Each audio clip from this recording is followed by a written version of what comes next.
Hello friends, आज हम start करते हैं हमारे मैक्रो इकोनॉमिक्स का क्लास 12 का चैप्टर 1 इंट्रोडक्शन।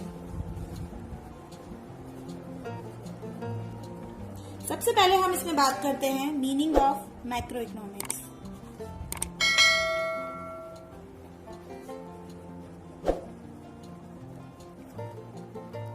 तो it is a branch of economics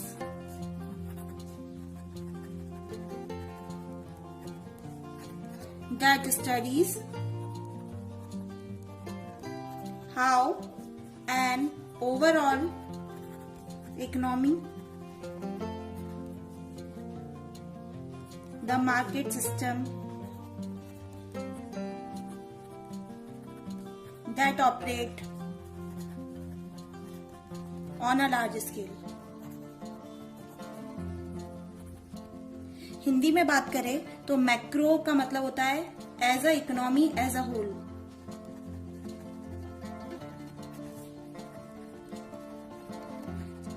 चलिए फ्रेंड्स, तो अब मैं आपसे पूछती हूँ कि सेविंग्स करना अच्छी बात है या बुरी बात है। जैसे कि हमें बचपन से बताया जाता है कि सेविंग्स करना अच्छी बात है, लेकिन हम अभी इकोनॉमी की बात कर रहे हैं तो हम इकोनॉमी के पॉइंट ऑफ व्यू से समझते हैं इसको एक एग्जाम्पल के थ्रू।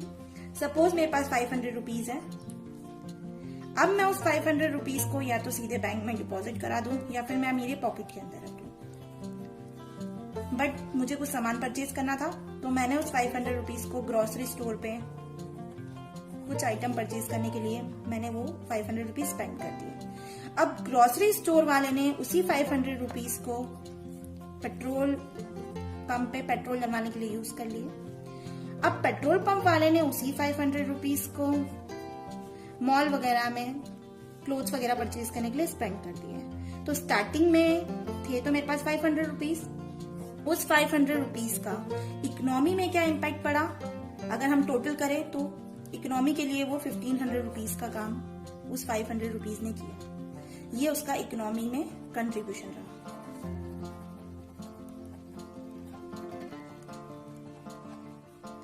और अगर मैं इसी 500 रुपीज को बैंक में डिपॉजिट करा देती या फिर मैं मेरे पॉकेट में रख लेती तो उससे ये जो 500 रुपीज है, जब जो कि आप देख रहे हैं कि इकोनॉमी में जब इसका कंट्रीब्यूशन हुआ तो ये 1500 हो चुके हैं, तो उनका इकोनॉमी में कोई कंट्रीब्यूशन नहीं रहता। इसी को हम समझते हैं कि अगर मैं सेविंग्स, अगर कोई इंडिविजुअल ये सोचे, कोई भी इंडिविजुअल पर्सन अगर सेविंग्स ज्यादा करने लग जाए तो उससे क्या होगा, जो मार्केट डिमांड है हमारी गुड्स एंड सर्विसेज की, वो क्या होने लग जाएगी, मार्केट डिमांड डिक्रीज होने लग जाएगी, क्योंकि हम सेविंग्स ज्यादा कर रहे हैं तो हमें जरूरतें कम पड़ रही है।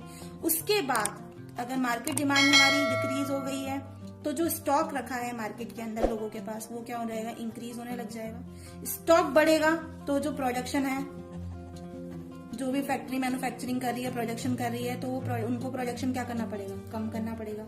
अब प्रोडक्शन कम होगा तो प्रोडक्शन के अंदर जो भी एम्प्लॉयज काम कर रहे थे, लेबर्स काम कर रहे थे, उनके अंदर किसकी सिचुएशन देखने को मिलेगी, अनएम्प्लॉयमेंट की सिचुएशन हमें देखने को मिलेगी। और जो ये अनएम्प्लॉयमेंट की सिचुएशन हमें देखने को मिलेगी, इससे ओवरऑल हमारे डिमांड पे इम्पैक्ट पड़ेगा। तो ये जो पूरा हमारा पार्ट है, ये पूरा पार्ट हमारी इकोनॉमी को एज अ होल इम्पैक्ट करेगा। नेक्स्ट, इसी के अंदर हम हमारा नेक्स्ट टॉपिक लेते हैं टाइप्स ऑफ कमोडिटीज के बारे में।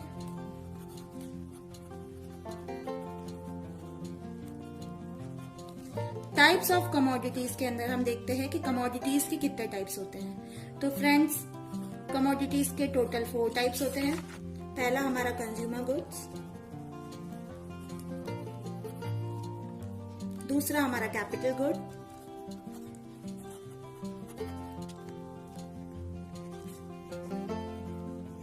चौथा हमारा इंटरमीडिएट गुड।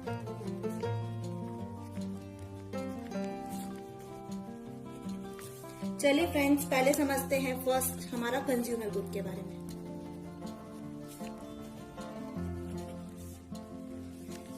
कंज्यूमर गुड्स क्या होते हैं? कंज्यूमर गुड्स वो गुड्स होते हैं इसको हम हमारे डेली पर्पस के लिए इस्तेमाल करते हैं। जैसे कि फॉर एग्जांपल अगर मैं पेन से लिख रही हूँ तो ये मेरे लिए कंज्यूमर गुड्स हो गया। हमारे टीवी, फ्रिज, ये सारी चीजें जो हम कंज्यूमर, इसमें मेन मोटो क्या होता है, कंज्यूमर अपनी नीड के लिए इस्तेमाल करते हैं, ना कि प्रॉफिट मेकिंग के लिए।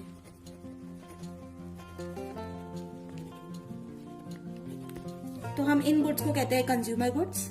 कंज्यूमर गुड्स को भी 4 पार्ट्स में क्लासिफाई किया गया है।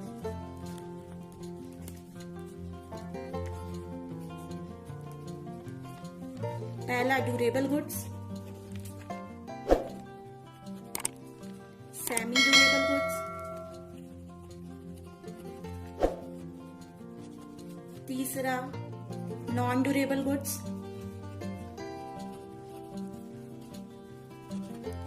और चौथा सर्विसेज। अब हम पहले बात करते हैं ड्यूरेबल गुड्स की। तो ड्यूरेबल गुड्स कौन से गुड्स होते हैं? ड्यूरेबल गुड्स वो गुड्स होते हैं जो हम लोग हमारी डेली पर्पस की नीड में हम लोग इस्तेमाल करते हैं, जैसे हमारी वॉशिंग मशीन, टीवी, फ्रिज, ये सारे हमारे ड्यूरेबल गुड्स होते हैं।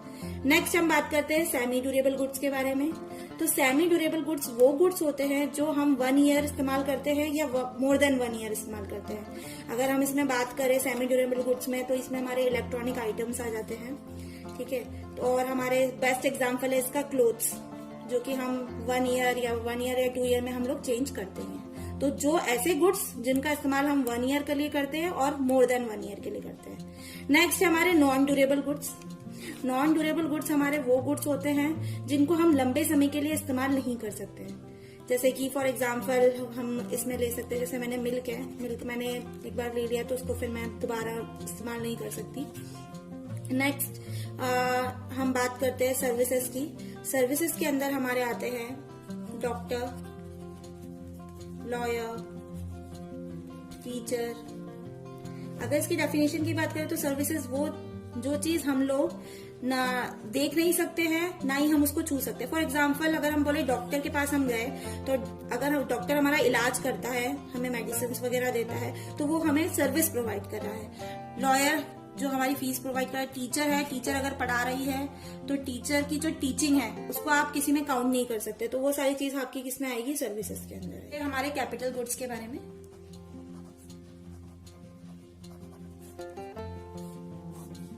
कैपिटल गुड्स वो गुड्स होते हैं जिनको हम प्रोडक्शन एक्टिविटी में इस्तेमाल करते हैं प्रॉफिट मेकिंग के लिए। तो हम बोल सकते हैं the goods which we are using in our production activity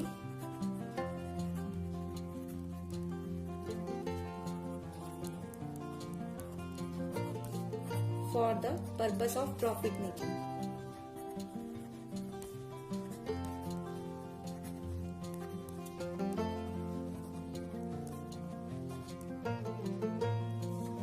third हम बात करते हैं हमारे फाइनल गुड्स।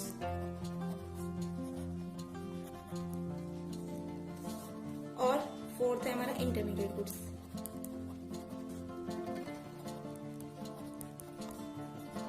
फ्रेंड्स, बहुत बार 12th बोर्ड में एग्जाम में ये क्वेश्चन पूछा जाता है कि फाइनल गुड्स और इंटरमीडिएट गुड्स में क्या डिफरेंस होता है।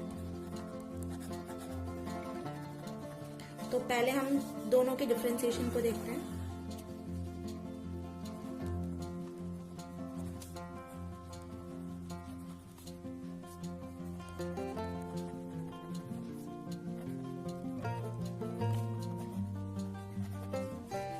तो फ्रेंड्स, फाइनल गुड्स वो गुड्स होते हैं जिसको आप फाइनली रेडी है आपके पास और आप उसको यूज कर रहे हैं। और इंटरमीडिएट गुड्स वो गुड्स होते हैं जो जिनका काम अभी चल रहा है, जो कि अभी पूरी तरीके से तैयार नहीं किए गए हैं। तो इन दोनों में जब एग्जाम में क्वेश्चन आता है कि हम फाइनल गुड्स और इंटरमीडिएट गुड्स को किस तरह से डिफरेंशिएट करें, तो हम इसके 3 पॉइंट्स आपको मैं बता रही हूँ, जो कि जिससे आप लिख सकते हैं अपने एग्जाम में। First point, final goods are those goods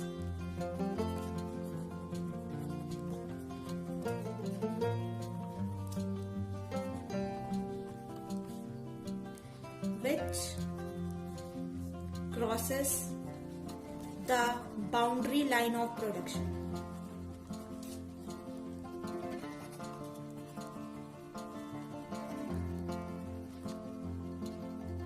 final goods वो गुड्स होते हैं जो अपने बाउंड्री लाइन को क्रॉस कर चुके हैं। सिमिलरली अगर हमें डिफरेंशिएट लिखना है तो इंटरमीडिएट में क्या लिखेंगे?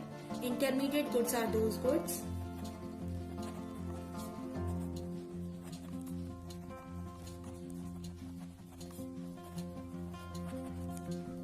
With do not crosses the boundary line of production.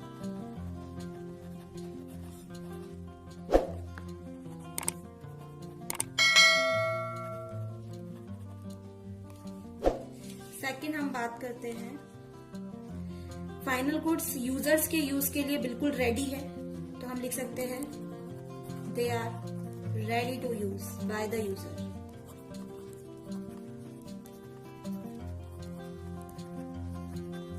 और इंटरमीडिएट गुड्स का डिफरेंस करें तो they are not in ready position.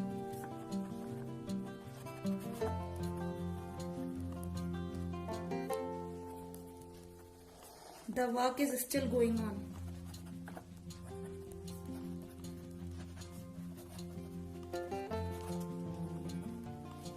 और थर्ड हम बात करें तो फाइनल गुड्स को हम हमारे नेशनल इनकम में काउंट करते हैं। तो final goods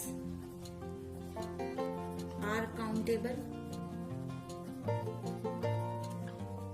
in our national income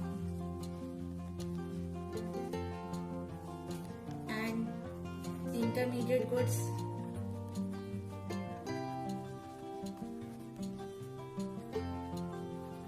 are not countable in our national income।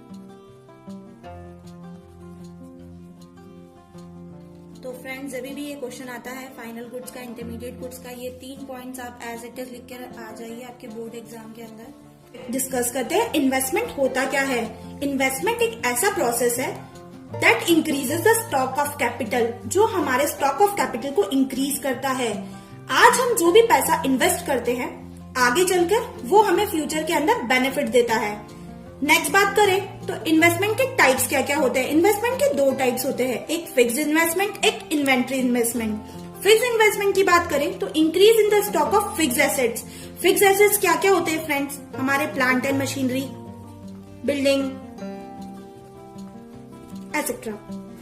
ऐसे एसेट्स जो हमारे लंबे समय के लिए हम लोगों के लिए फायदेमंद होते हैं, उनको हम कहते हैं फिक्स्ड इन्वेस्टमेंट। नेक्स्ट आता है इन्वेंट्री इन्वेस्टमेंट। इन्वेंट्री इन्वेस्टमेंट का मतलब होता है change in inventory. Inventory means stock during an year, उसको हम कहते हैं हमारा इन्वेंट्री इन्वेस्टमेंट। नेक्स्ट टर्म आता है हमारा depreciation. First of all depreciation का मीनिंग क्या होता है, reduction on value of assets. For example मेरे पास एक मशीनरी है, उसकी कॉस्ट है 5 लाख।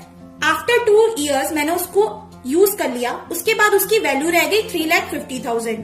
तो डेप्रिसिएशन की वैल्यू क्या आएगी, 5 लाख माइनस 3,50,000 दैट इज 1,50,000। तो इसका फॉर्मूला हुआ gross investment minus net investment. Next topic में हम डिस्कस करते हैं स्टॉक एंड फ्लो होता क्या है। स्टॉक की बात करें तो it refers to value of variable at a point of time. ये एक ऐसा वेरिएबल होता है, सपोज फ्रेंड्स मेरे पास आज 10 पेन्स है रखे हुए हैं, वो मेरे लिए क्या होगा, वो मेरे लिए स्टॉक है। अब नेक्स्ट बात करें फ्लो की, it refers to value of variable at a period of time. अब वो जो 10 पेन्स मेरे पास रखे हैं, डेली वाइज डेली मैं एक एक पेन उसमें से निकालती हूँ, तो वो मेरा क्या कहलाएगा, फ्लो कहलाएगा। Second, stock is not a time dimensional, it is measured at a specific point of time. Stock time dimensional नहीं होता, उसको हम एक स्पेसिफिक पॉइंट ऑफ टाइम पे मेजर करते हैं। और flow is time dimensional, it is measured as per hour, month और ईयर। फ्लो हमें एक टाइम डायमेंशनल बाउंड कर देता है क्योंकि हम उसको पर आवर, मंथ और ईयर के हिसाब से देख सकते हैं। फॉर एग्जाम्पल कोई सेल्समैन है, अगर उसने 10 पेन्स बेच दिए और अगर उसने अपने पूरे मंथ का वो कैलकुलेट करना चाहे कि उसने कितनी सेल हुई, तो वो कैलकुलेट कर सकता है, तो वो उसके लिए फ्लो कहलाएगा। Next, stock impacts the flow, greater is the flow of goods and services. Stock directly impact करता है फ्लो को और फ्लो इम्पैक्ट करता है स्टॉक को। जितना ज्यादा फ्लो होगा इनकम का, उतना ही ग्रेटर स्टॉक होगा वेल्थ का। एग्जाम्पल की बात करें जैसे कि बैंक डिपॉजिट। बैंक डिपॉजिट आज मैंने 50,000 रुपीज बैंक में डिपॉजिट कराए, तो वो मेरे लिए स्टॉक है। और फ्लो की बात करें, इंटरेस्ट ऑन बैंक डिपॉजिट, उसी पैसे से मुझे हर महीने जो इंटरेस्ट आता है वो कहलाता है फ्लो। नेक्स्ट बात करें population of a country. Population of a country stock है, क्योंकि वेरिएबल है eight a point of time की बात कर रहे हैं। बट नंबर ऑफ बर्थ वो वेरिएबल है पीरियड ऑफ टाइम के अकॉर्डिंग। आज नंबर ऑफ बर्थ, आज कितने बर्थ होंगे, नेक्स्ट ईयर कितनी डेथ होंगी, तो ये सारी चीजें कहलाएगी हमारा फ्लो। नेक्स्ट टॉपिक जो कि मोस्ट इंपॉर्टेंट टॉपिक है for both point of view, that is circular flow of income. होता क्या है? It refers to the cycle of generation of income and its distribution among the factor of production. Factor of production के अंदर कौन कौन सी requirements आती है? Land, labour, capital and enterprise. And finally its circulation from household to firm in the form of consumption expenditure. एक cycle होता है जिसके अंदर इनकम का फ्लो होता है, फैक्टर ऑफ प्रोडक्शन का यूज किया जाता है, और उस फाइनली सर्कुलेशन के अंदर हाउस होल्ड सेक्टर होता है, वो उसके अंदर कंजप्शन एक्सपेंडिचर करता है। इस सेक्टर को समझने के लिए हम देखते हैं हमारे 4 सेक्टर्स होते हैं। First house hold, second producer, third government, fourth foreign. Students, आपके सिलेबस के अंदर सिर्फ हमें 2 सेक्टर मॉडल दिया गया है जो कि हाउस होल्ड और प्रोड्यूसर के साथ है।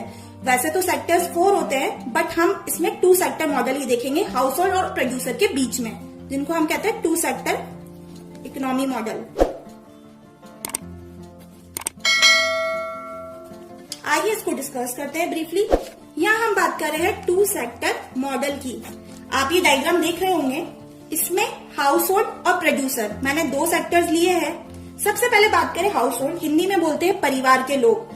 अब परिवार के लोग और प्रोड्यूसर, प्रोड्यूसर को किन लोगों की जरूरत होती है? प्रोड्यूसर को प्रोड्यूस करने होते हैं गुड्स एंड सर्विसेज, तो उसको जरूरत होती है काम करने के लिए लोग चाहिए होते हैं। अब वो लोग किन से लेगा? वो लेगा हाउस होल्ड सेक्टर से। तो हाउस होल्ड सेक्टर्स प्रोड्यूसर को क्या देंगे? Factor services, example labour. अब प्रोड्यूसर ने इनसे काम करवा लिया, तो प्रोड्यूसर बदले में इनको क्या करेगा? पेमेंट करेगा। तो payment in the form of wages, वो किसको करेगा? हाउस होल्ड सेक्टर को। अब हाउस होल्ड सेक्टर को पेमेंट रिसीव हो गई, अब हाउस होल्ड सेक्टर के पास पैसा आ गया। अब पैसा आ गया तो वो उसको खर्च करेगा, जिसको हम बोलते हैं कंजप्शन एक्सपेंडिचर।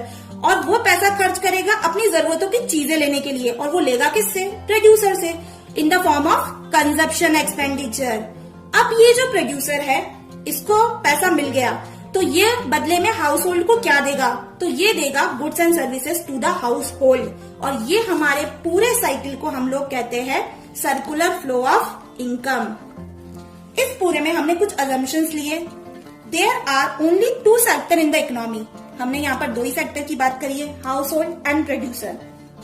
प्रोड्यूसर को हम बिजनेस फर्म्स भी कहते हैं। Next, household sectors are owner of factor of production.